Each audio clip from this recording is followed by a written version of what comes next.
영상 보시기 전 구독 알람 설정 좋아요 한 번씩 눌러주세요. 영상 제작에 큰 도움이 됩니다. 부탁드리겠습니다. 1챕터 오프닝 후킹. 창밖으로 쏟아지는 가을 햇살이 따사롭다. 하지만 내게는 그 빛조차 차갑게 느껴지는 이 병실이 꼭 30년 전 그날의 우리 집 같다. 내가 의식을 잃고 사흘 만에 기적처럼 깨어났다는 의사의 말에 온 가족이 울고불고 매달릴 줄 알았다. 하지만 내게 처음 들려온 것은 숨막히는 침묵과 이어지는 두 사람의 속삭이는 다툼 소리였다. 내가 숨막히게 듣던 그 소리는 아들 준호와 며느리 수연의 목소리였다. 그들은 내가 살아난 것이 오히려 짐이 되었다는 듯 가족의 재산 이야기를 속삭였다. 50이 넘은 아들이 어머니의 생명보다 당장 눈앞의 돈을 먼저 떠올리는 모습에 나는 평생을 바친 내 헌신이 단지 그들의 유산 목록에 불과했음을 깨달았다. 그날 내 몸이 아니라 내 마음이 먼저 사망 선고를 받은 것 같았다. 당신도 알잖아.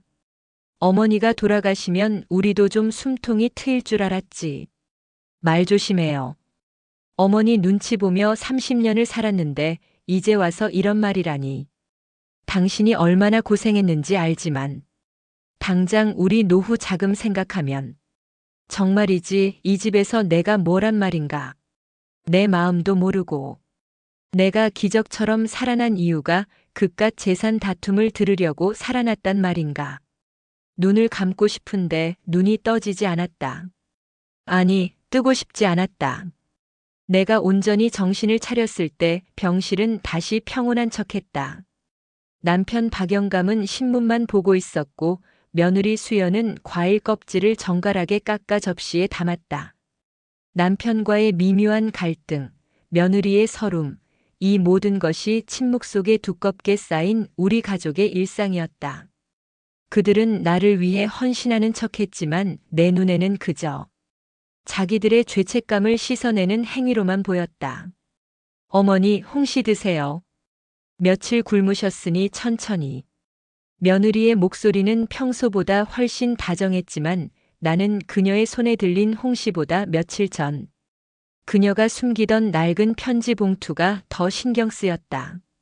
내가 의식을 잃기 직전 거실 TV 소리가 너무 커서 정신이 아득해질 무렵 그녀가 옷장 깊은 곳에서 그것을 꺼내 황급히 숨기던 그 손짓을 나는 똑똑히 기억하고 있었다.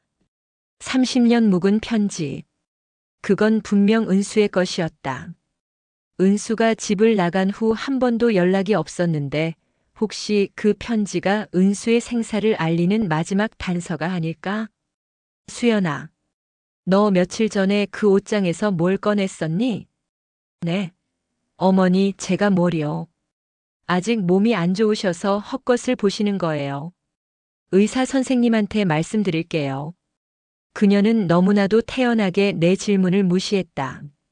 하지만 그녀의 눈빛 잠시 굳게 다물었던 입술과 긴장된 턱선, 그 미세한 변화를 나는 놓치지 않았다. 나는 이중적 가족 대화 속에서 진실의 냄새를 맡았다. 영감탱이 망령난 소리 말고 얼른 죽이나 먹게. 며느리 고생시킨다 그려. 남편의 말은 늘 그랬다. 나에게는 영감탱이 망령난 소리라며 무시하고 며느리에게는 고생한다며 겉으로만 치켜세우는 나이든 남편과의 미묘한 갈등 이 그대로 드러나는 말투였다. 내 마음도 모르고 저 편지 속 진실이 무엇이기에 저리도 입을 맞추는 것일까? 설마 은수가 가출한 것에 저들이 모두 공모한 것은 아닐까 하는 새로운 의심이 내 가슴을 찔러왔다. 며느리가 설거지통을 비우러 병실 밖으로 나갔을 때 나는 남편에게 다시 물었다. 내 질문은 30년 전 그날의 질문처럼 침묵으로 돌아왔다. 여보, 30년 전 그날 당신이 은수에게 뭐라고 했는지 혹시 기억나? 이미 죽을 병에 걸렸다가 살아난 사람이 왜 쓸데없는 과거 이야기만 끄집어내? 편하게 쉬어. 그 일은 내가 평생 짊어지고 갈 짐이야. 남편은 평생 짊어지고 갈 짐이라고 말했다. 은수의 가출을 자신의 탓으로 돌리는 것처럼 보였지만 나는 그의 굳게 담은 입술과 흔들리는 눈빛에서 그가 말하는 짐이 단순한 죄책감이 아니라는 것을 직감했다. 그래, 내가 사망 선고까지 받았던 70대 여성, 기적적으로 살아난 이유가 바로 이것이구나. 가족이 숨긴 진실을 밝히고 30년 동안 내 마음속에 응어리진 딸의 한을 풀어줘야 하는 사명. 나는 병실 창밖을 멍하니 응시했다. 내 축 처진 어깨와 멍한 눈빛은 더 이상 삶에 대한 미련이 없었다. 다만 내가 죽음의 문턱에서 돌아온 이유는 가족들이 숨기고 있는 그 편지와 그 비밀 때문임이 분명했다. 며느리가 숨긴 편지, 남편이 짊어진 짐. 두 사람의 진실이 합쳐지면 30년 전 딸 은수가 집을 나간 진짜 이유가 드러날 것이다. 나는 반드시 그 편지를 찾고 말 것이다. 과연 그 편지 속에는 딸의 생사뿐만 아니라 우리 가족 모두가 은수를 향해 저지른 씻을 수 없는 죄가 담겨 있을까? 이 챕터 숨겨진 죄책감과 싸늘한 간병. 퇴원 후 집으로 돌아온 내 일상은 이전과 똑같으면서도 모든 것이 달랐다. 며느리 수연은 극진히 간병했다. 아침 저녁으로 약을 챙기고 식사를 나르고 내 옷가지를 삶아 널었다. 겉으로만 보면 나는 세상에 둘도 없는 헌신적인 며느리를 둔 시어머니였다. 하지만 나는 알았다. 그녀의 헌신적인 손길 뒤에는 지난번 병실에서 황급히 숨기려 했던 그 편지의 무게가 그림자처럼 드리워 있다는 것을.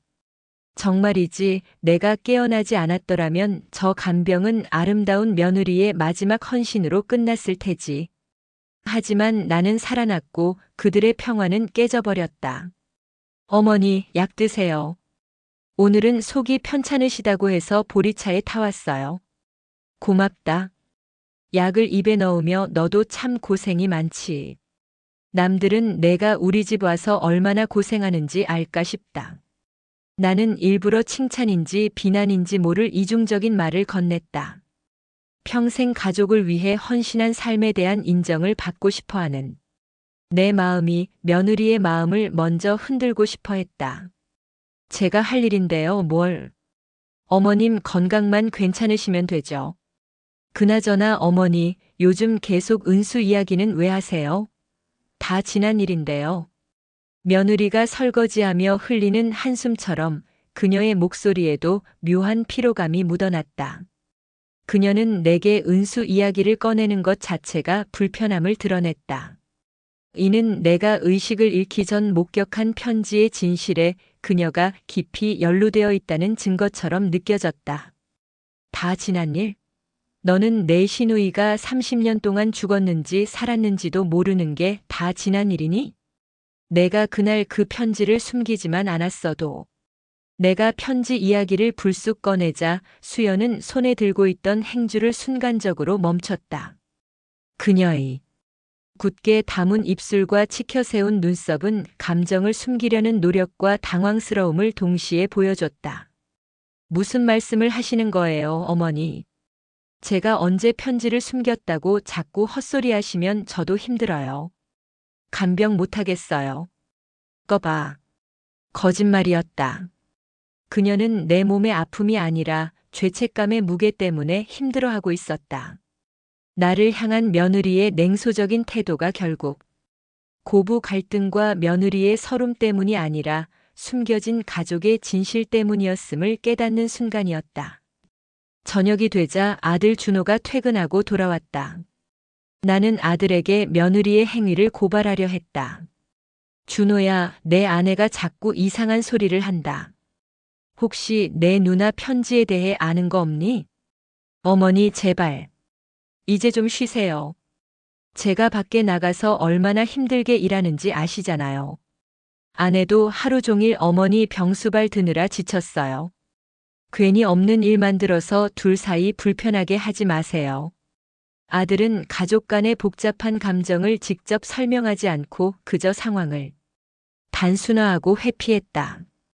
그의 말은 며느리를 보호하는 것 같았지만 사실은 가장 해결하기 싫은 가족 문제 자체를 덮으려는 남성 중심적 해결책이었다.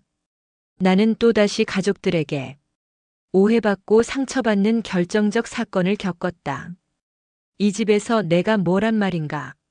내가 평생 가족을 위해 헌신했지만 결국 나는 이 집안의 갈등을 유발하는 문제적인 시어머니로만 취급받는구나. 그날 밤 나는 잠들지 못하고 홀로 거실 소파에 앉았다. 며느리가 잠든 방에서 나는 은은한 양 냄새가 풍겼다. 며느리는 자신의 방 안에서 자신의 상처와 죄책감을 삭히고 있을 터였다. 나는 홀로 차 한 잔 마시며 창밖을 바라보았다. 창밖에 달빛이 내 붉어진 눈꺼풀 위로 차갑게 쏟아졌다. 다음 날 아침 나는 며느리가 잠깐 외출한 틈을 타 휠체어를 힘겹게 움직여 그녀의 방 앞에 섰다. 내가 사망 선고를 받고도 기적적으로 살아난 이유는 바로 이 문 뒤에 숨겨진 30년 묵은 진실을 밝혀내라는 하늘의 명령임을 확신했다. 나는 더 이상 침묵하지 않고 나를 지키기 위한 결심을 다졌다. 내가 죽음에서 돌아왔는데 이깟 문 하나 못 열겠나. 내가 숨긴 편지 내가 찾아낼 것이다. 정의는 문고리를 잡는 순간 문득 이 방에서 나는 시어머니 방에서 나던 양 냄새와 비슷한 며느리의 오랜 고통을 상징하는 듯한 묘한 향을 느꼈다. 과연 정의는 이 문을 열고 편지를 찾는 데 성공할까? 그리고 그 편지 속에는 딸 은수의 소식 외에 며느리가 30년 동안 숨겨야 했던 또 다른 가족의 비밀이 숨겨져 있는 것은 아닐까? 3챕터 고립과 결심. 며칠 동안 나는 가족들에게 집요하게 질문했다. 30년 전 은수에게 무슨 일이 있었는지, 며느리가 숨긴 편지는 무엇인지. 하지만 돌아오는 대답은 늘 똑같은 침묵 혹은 외면이었다. 밥상 위의 반찬통처럼 가족들은 내 질문을 이리저리 피해 다녔다. 여보, 당신은 정말 나에게 할 말이 없어? 내가 죽음 문턱까지 갔다가 돌아왔는데 이대로 눈 감으면 평생 후회할 일 없을 것 같아? 영감탱이가 또 시작이네. 나는 할 말 없어. 이미 다 지난 일이야. 당신 몸이나 챙겨. 남편은 짐이라고 말했지만 그 짐을 나에게만 숨기고 자신은 모른 척 짊어지고 싶어 했다. 나는 남편의 깊은 한숨과 피곤한 눈빛에서 그가 진심으로 나를 외면하고 있다는 슬픈 사실을 읽었다. 그가 이 방 안의 갈등을 회피하는 모습이 꼭 30년 전 은수가 떠나던 그날의 모습과 똑같았다. 준호야, 내 아빠는 그렇다 치고 너라도 솔직하게 말해봐. 내 아내가 숨긴 편지, 너 혹시 봤니? 그게 내 누나의 마지막 소식일 수도 있잖아. 어머니, 제발. 제가 지금 회사 일 때문에 얼마나 바쁜지 아시잖아요. 아내 간병도 힘들고 어머니도 힘든데 누나 일 때문에 온 집안이 이렇게 시끄러워야겠어요? 아들은 내게 화를 내는 것이 아니라 자신이 짊어져야 할 문제 앞에서 도망치고 싶어하는 아이 같았다.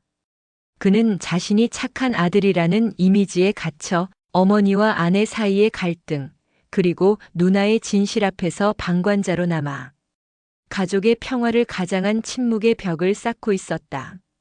그 순간 나는 이 집에서 내가 완전히 고립되었음을 뼈저리게 느꼈다. 그래, 이들은 나를 진실을 캐내려는 어머니가 아니라 온 집안의 평화를 깨는 문제적인 환자로 취급하는구나. 나를 외롭게 한 30년의 벽은 내가 죽었다가 살아났다고 해서 쉽게 무너지지 않았다. 그날 저녁 나는 온종일 며느리의 방문을 쳐다보며 생각했다. 내가 왜 다시 살아났을까? 병상에서 내가 의식을 잃었을 때, 온 가족이 나를 포기하고 유산을 논하는 소리를 들었을 때도 나는 죽지 않았다. 하늘이 나를 살린 이유는 바로 이 은수의 편지 속에 있구나. 30년 동안 내가 안고 살아온 딸의 한을 풀지 않고는 절대 눈을 감을 수 없다는 내 미련과 의지, 그것이 나를 다시 삶으로 끌어당긴 것이다. 나는 반드시 이 진실을 밝히고 평생 나를 괴롭혀온 이 짐을 내려놓아야 한다. 며느리 수연은 혹시나 내가 자신에게 무슨 짓을 할까봐 불안했는지 잠들기 전 자기 방문을 굳게 잠그는 소리를 냈다. 찰칵. 그 작고 날카로운 소리는 나를 향한 그녀의 깊은 불신과 죄책감의 크기를 그대로 보여주는 듯 했다. 숨긴다고 숨겨질까? 이 낡은 집에서 내가 평생을 걸어다니며 구석구석을 아는 이 공간에서 나는 반드시 그 진실을 찾아낼 것이다. 죽음도 나를 막지 못했는데 내 방문 잠금쇠가 나를 막을 수 있을까? 다음 날 아침 며느리가 장을 보러 나간 틈을 탔다. 나는 힘겹게 휠체어에 몸을 실었다. 다리가 말을 듣지 않았지만 30년 묵은 분노와 사명감이 내 몸에 힘을 불어넣었다. 나는 바퀴를 굴려 며느리의 방 앞에 도착했다. 휠체어의 삐걱거리는 소리가 고요한 집안에 울려 퍼졌다. 마치 내 몸이 내게 반항하듯이 휠체어는 움직일 때마다 삐걱거렸다. 나는 며느리가 잠근 문고리를 잡고 한참을 쳐다보았다. 이 문을 여는 것은 단순히 방에 들어가는 것이 아니라 30년 동안 미뤄왔던 가족사의 판도라 상자를 여는 일이었다. 그래. 내가 돌아온 의미가 바로 여기에 있다. 손을 뻗어 문을 흔들어 봤지만 잠금쇠는 굳게 채워져 있었다. 나는 절망했지만 곧바로 고개를 돌려 거실 구석의 낡은 서랍장 쪽을 바라보았다. 저 서랍에는 이 집의 모든 잡동사니와 오래된 열쇠 꾸러미가 들어있다. 그리고 그곳에는 남편의 낡은 일기장도 숨겨져 있었다.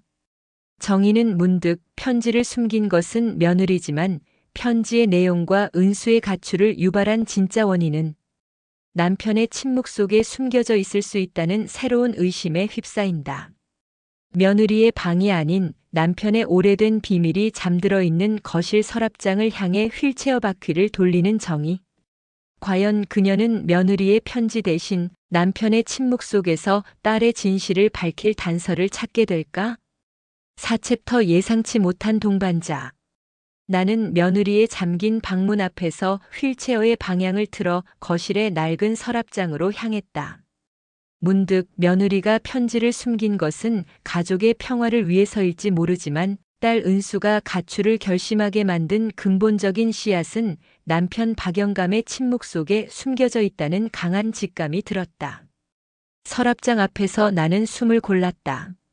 며느리의 방은 당장의 불편한 진실이 잠겨 있는 곳이라면 이 서랍장은 30년 묵은 가족사의 뿌리가 묻혀 있는 곳이었다.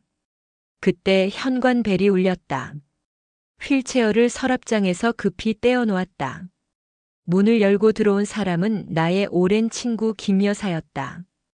김 여사는 내가 병상에 있을 때도 묵묵히 기도해주던 유일한 사람이었다. 그녀는 내가 기적적으로 살아났다는 소식에 눈물을 글썽이며 내 손을 잡아주었다. 아이고 정희야. 내가 눈을 뜨다니 이게 무슨 조화냐. 내가 내 걱정에 잠도 제대로 못 잤는데. 고맙다 친구야. 나도 내가 왜 살아났는지 모르겠다. 그냥 못다한 숙제가 남은 것 같아서 말이다. 우리는 마루에 앉아 따뜻한 차를 마셨다. 김 여사는 나에게 지난 30년 동안 내가 짊어진 짐을 어루만지듯 조심스럽게 말을 꺼냈다. 사실은 말이다가 정희야. 너한테는 말하기 힘들었지만 내 딸 은수가 집을 나가기 전에 나한테 잠깐 들렀었지. 30년도 더 된 일이다. 뭐? 왜 나한테는 말 안 했니? 은수가 뭐라고 했어? 심장이 쿵쾅거렸다. 30년간 아무도 몰랐던 딸의 행적이 드디어 밝혀지는 순간이었다. 은수가 너한테 전해달라며 편지 한 통을 내게 줬어. 근데 그때 내 남편 박서방이 들어왔지 뭐니. 박서방이 그 편지를 뺏어가면서 나한테 은수가 엄마에게 큰 실수를 했다고 했다.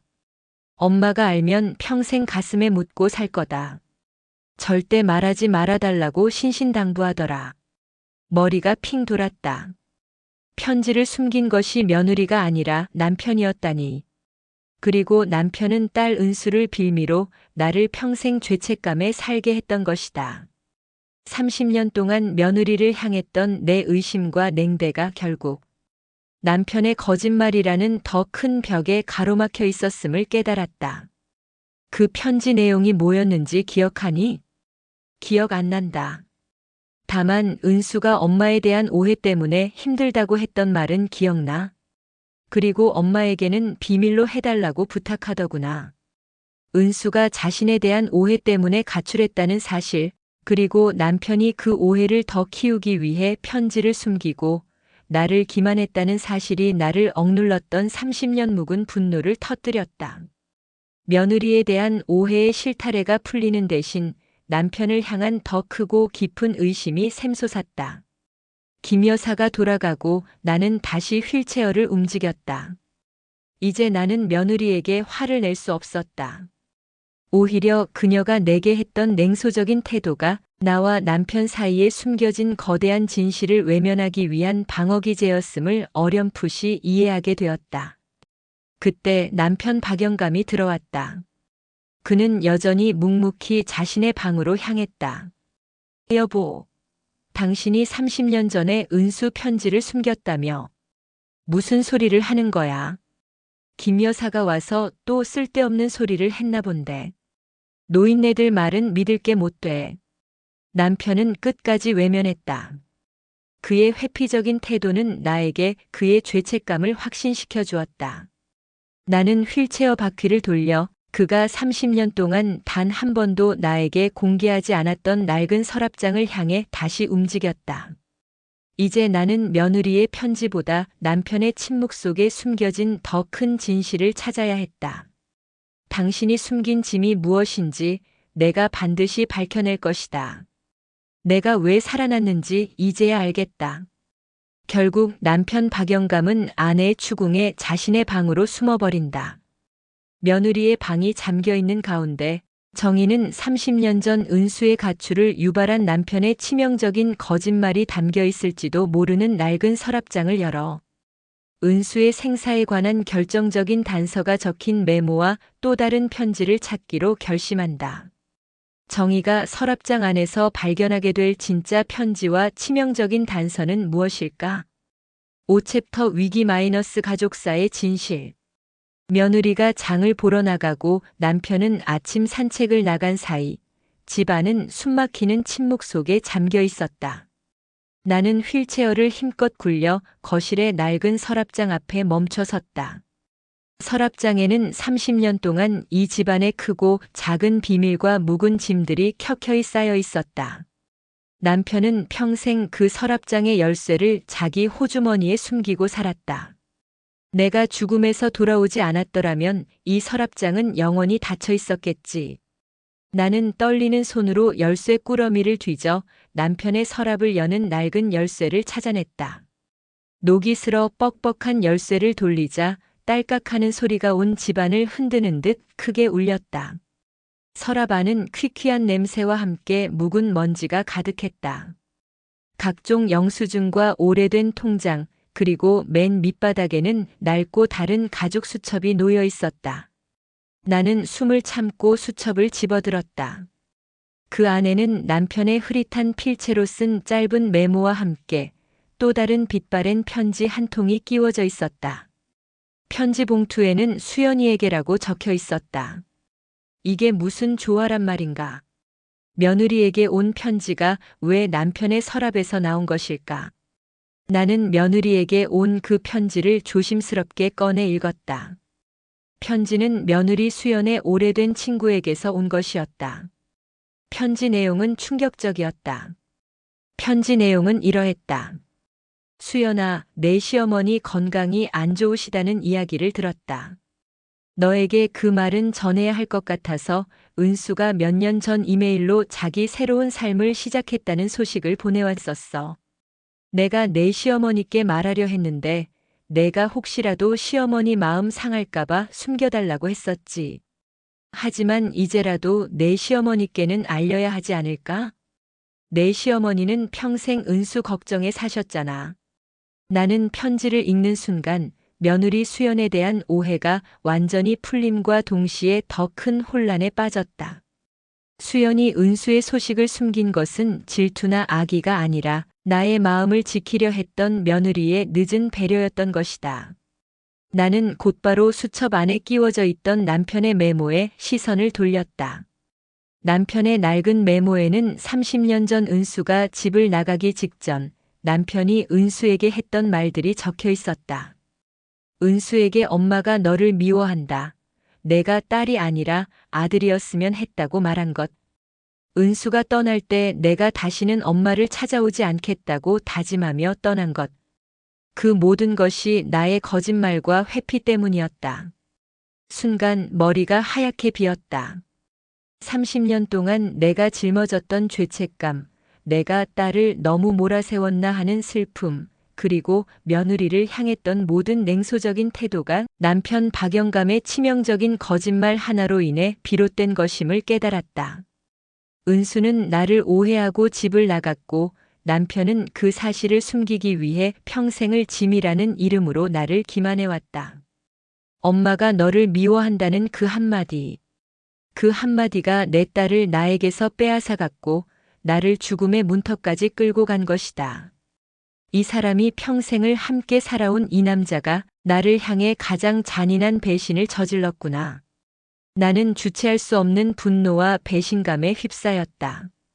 그때 현관문이 열리고 남편 박영감이 산책을 마치고 돌아왔다.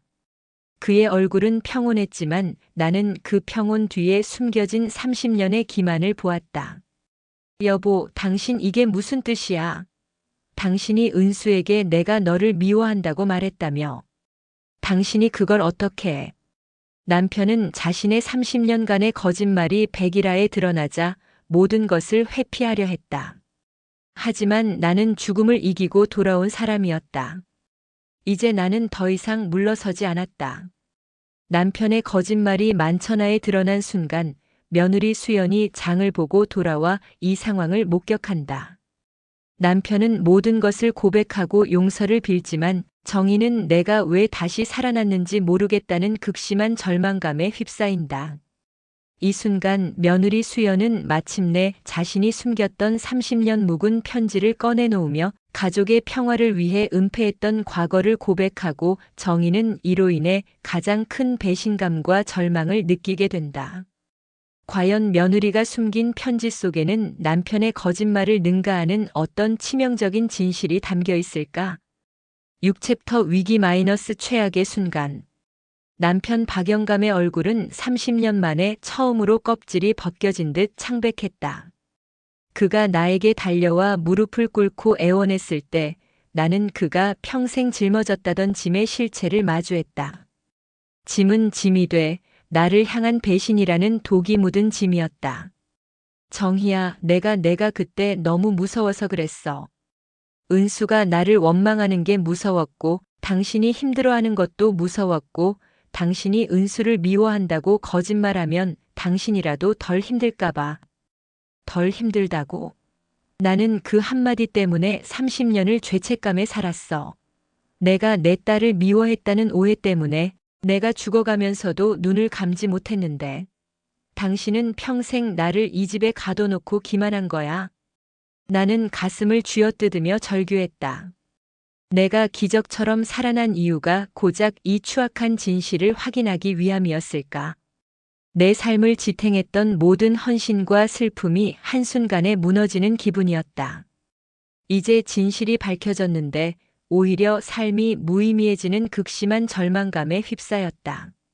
차라리 그때 눈을 감고 편안하게 가는 것이 나았을까? 내가 왜 다시 살아났을까? 그때 장을 보고 돌아온 며느리 수연이 현관에서 우리의 참혹한 모습을 목격했다. 그녀의 손에 들려있던 장바구니가 쿵하고 바닥에 떨어졌다. 파, 당근, 사과가 집안 바닥에 굴러다녔다. 그녀는 내게 시선을 맞추지 못하고 바닥에 흩어진 파편들을 바라봤다. 어머니, 아버님, 그 편지 제가 숨긴 편지 말씀이시죠? 수연은 곧바로 자신의 방으로 들어가 옷장 깊은 곳에서 꺼낸 빛바랜 편지 봉투 하나를 들고 다시 나왔다. 그녀는 그 봉투를 내 앞에 내려놓았다. 내가 의식을 잃기 직전 그녀가 숨기려 했던 바로 그 편지였다. 내가 며칠 밤낮을 괴로워하며 찾았던 30년 묵은 편지. 너까지. 너는 왜 숨겼니? 은수가 이미 살아있다는 편지까지 봤으면서 왜 나한테 말하지 않았어? 죄송해요, 어머니. 하지만 저는 가족의 평화를 위해서라는 그 말. 30년 동안 이 집안을 지켜왔다는 그 명분. 남편의 거짓말 위에 며느리의 은폐가 덧대어지면서 나는 내가 평생을 바친 이 가족 자체가 나를 철저히 기만했다는 사실을 깨달았다. 가족 모두가 은수의 진실을 알았거나 최소한 숨기려 했다. 저는 아버님이 어머니께 거짓말했다는 걸 알았어요. 하지만 어머니가 그 진실을 아시면 더 힘들어하실까봐, 그리고 아버님까지 무너지면 이 집안이 완전히 깨질까봐. 저는 어머니를 지키고 아버님도 지키고 이 집의 평화를 지켜야 한다고 생각했어요. 평화? 너희들이 지키려 했던 평화는 결국 나의 고통 위에 세워진 사상 누각이었구나.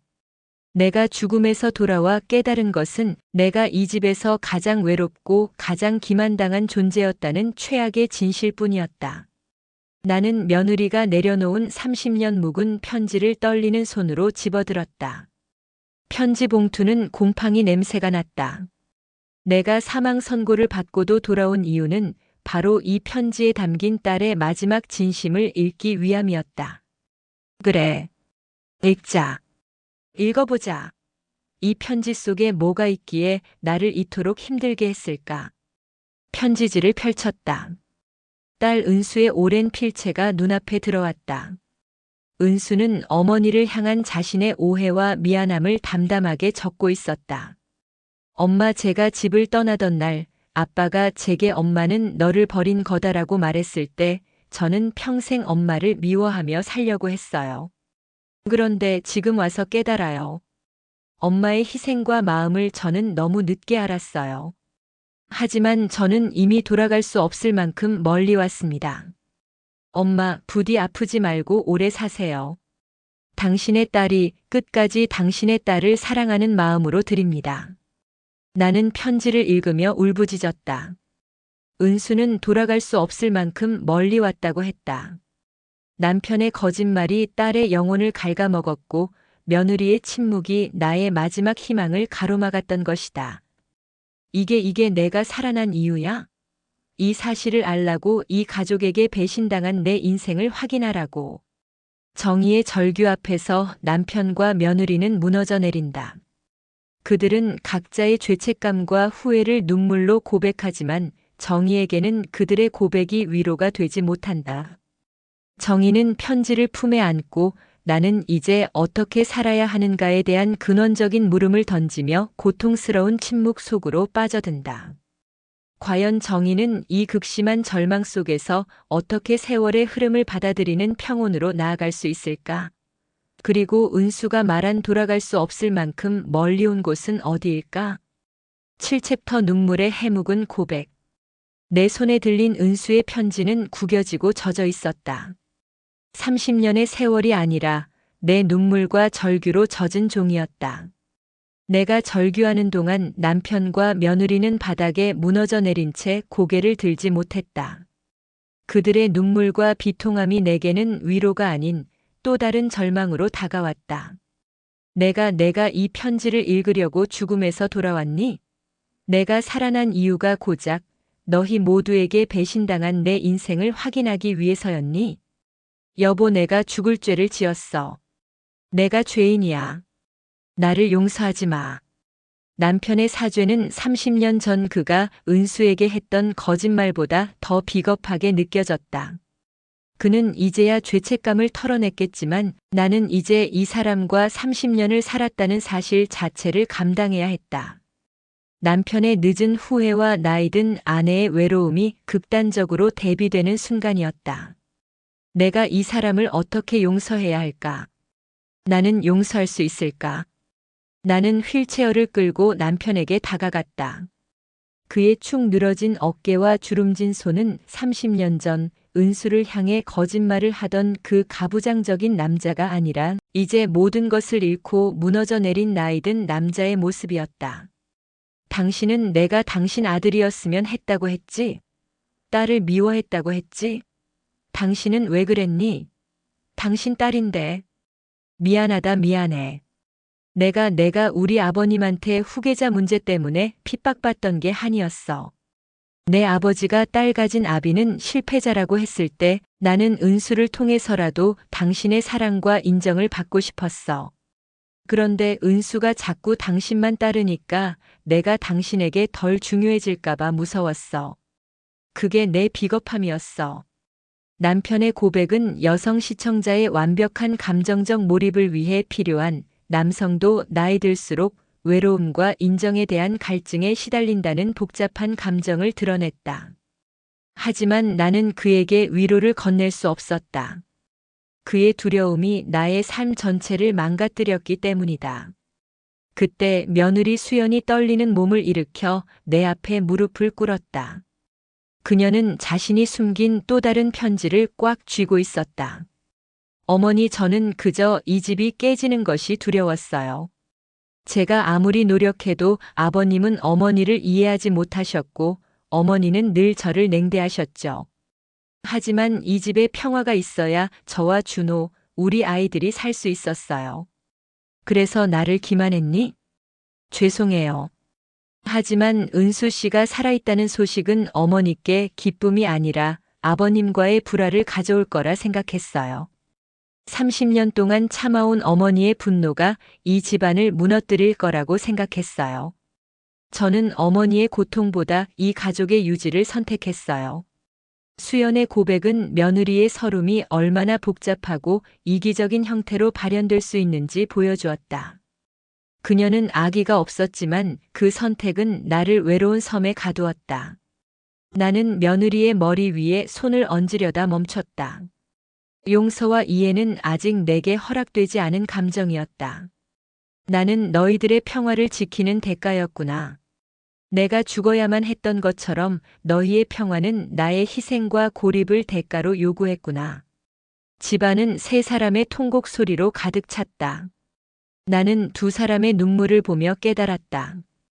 그들도 나처럼 자기 삶의 고통을 안고 있었지만 그 고통을 푸는 방식이 나를 향한 기만과 회피였다는 것을. 나는 다시 은수의 편지를 펼쳤다. 은수가 돌아갈 수 없을 만큼 멀리 왔다고 했다. 너희들의 거짓말과 침묵이 내 딸을 그렇게 만들었어. 어머니, 제가 누나에게 어릴 때 모진 말을 했던 것도 저도 다 죄인입니다. 아들마저 죄책감을 고백하며 무너지자 나는 비로소 30년 동안 이 집안에 맴돌던 모든 갈등의 한이 폭발하는 것을 느꼈다. 이 집안은 단 한순간도 평화롭지 않았고 다만 내가 홀로 짊어진 짐에 의해 유지되고 있었다. 그래. 내가 죽음을 건 선택을 통해 얻고자 했던 것은 완전한 화해나 행복이 아니었다. 진정한 이해. 내가 왜 고통받았는지, 내 딸이 왜 떠나야 했는지, 이 가족들이 드디어 나의 한을 이해했다는 것. 내가 살아남은 이유가 바로 이 눈물의 해묵은 고백을 듣기 위함이었구나. 정희는 이 고통스러운 고백을 들으며 가족들을 향한 분노가 세월의 강처럼 천천히 흘러내리는 것을 느낀다. 완벽한 용서는 불가능할지라도 이제야 너희들도 아는구나 하는 안도감과 함께 너무 늦었지만 이제라도 짐을 내려놓을 수 있겠다는 평온함이 그녀를 감싼다. 그녀는 이제 은수가 말한 돌아갈 수 없을 만큼 멀리 온 곳을 찾아 늦었지만 진정한 모녀의 화해를 시작할 준비를 한다. 과연 정희는 딸 은수를 만날 수 있을까? 그리고 만난다면 그녀는 은수에게 어떤 말을 건넬까? 8챕터 세월의 강을 건너 새로운 시작. 며칠이 흘렀지만 집안에는 여전히 무거운 침묵이 감돌았다. 남편과 며느리는 나에게 헌신했지만 나는 그들의 헌신을 예전처럼 받아들일 수 없었다. 내 마음속에는 용서할 수 없는 배신감과 함께 더 이상 미워하고 싶지 않은 피로감이 공존했다. 내가 죽음을 건 선택을 통해 얻은 것은 진정한 이해였지 완전한 행복은 아니었다. 세월의 강은 내가 돌아왔다고 해서 거슬러 오르지 않았다.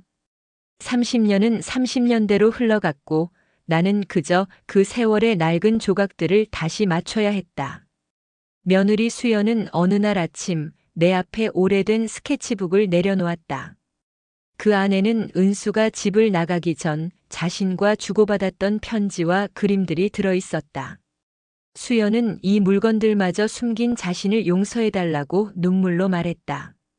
어머니 은수 씨가 편지에 썼던 돌아갈 수 없을 만큼 멀리 온 곳이 어디인지 제가 알아봤어요. 아버님 서랍에서 찾은 단서들을 조합해보니 어디니? 말해다오. 수연의 도움으로 나는 마침내 딸 은수가 살고 있는 곳을 알게 되었다. 은수는 남편의 거짓말 때문에 고향을 떠나 외국에서 살고 있었다. 나는 휠체어 신세였지만 나이 들어가는 것에 대한 두려움과 수용을 마주하며 늦었지만 딸에게 마지막으로 진심을 전하기 위해 비행기에 오르기로 결심했다. 공항으로 가는 길 남편 박영감이 내 옆에 앉아 있었다. 그는 여전히 침묵했지만 그의 손은 내 무릎 위에 올려져 있었다. 예전 같았으면 나는 그의 손을 뿌리쳤을 것이다. 하지만 이제는 알았다. 그의 침묵이 곧 그의 전부라는 것을. 여보, 나는 당신을 용서하지 못할 거야. 하지만 당신이 나에게 저지른 죄를 짊어지고 나의 옆자리를 지키는 것이 당신의 평생 속죄라면 나도 그 짐을 당신과 함께 지고 가겠어. 고맙다, 정희야. 나에게 기회를 줘서. 용서가 아닌 새로운 동행을 선택한 것이다.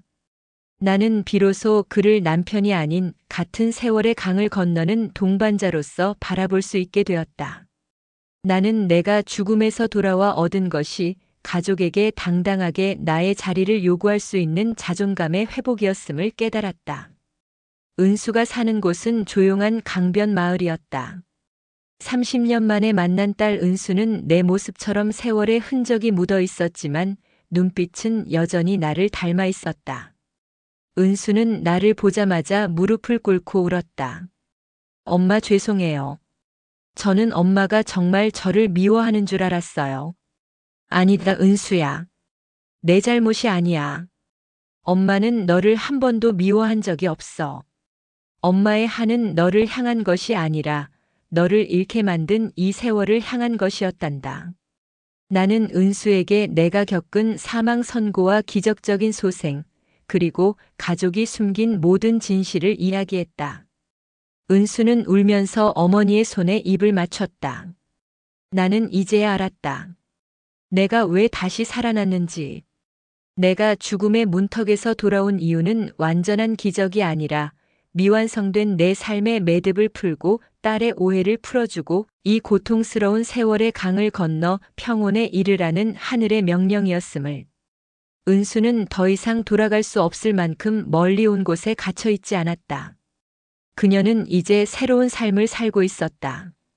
나는 은수에게 용서를 빌지 않았다. 다만 내 딸이 되어줘서 고맙다는 말을 건넸다. 한국으로 돌아온 정희는 며느리와 남편에게 더 이상 예전처럼 화를 내지 않았다. 그녀는 평생을 지고 온 딸의 짐과 남편의 거짓말이라는 짐을 내려놓고 창밖을 바라보며 미소를 지었다. 이제야 좀 편안해지는구나. 너무 늦었지만 그래도 괜찮다. 70대 여성, 그녀는 사망 선고를 받고 돌아와 가족이 숨긴 진실을 밝혀내고 자신을 배신한 가족을 용서 대신 수용하는 세월의 강을 건너는 선택을 했습니다. 그녀의 기적적인 소생은 단순한 생명의 연장이 아닌 30년 묵은 한을 해소하고 진정한 평온에 이르는 가장 드라마틱한 삶의 클라이맥스였습니다. 댓글로 여러분들의 의견을 자유롭게 남겨주세요. 저는 다음 영상에서 또 인사드리겠습니다. 감사합니다. 구독과 좋아요는 큰 힘이 됩니다.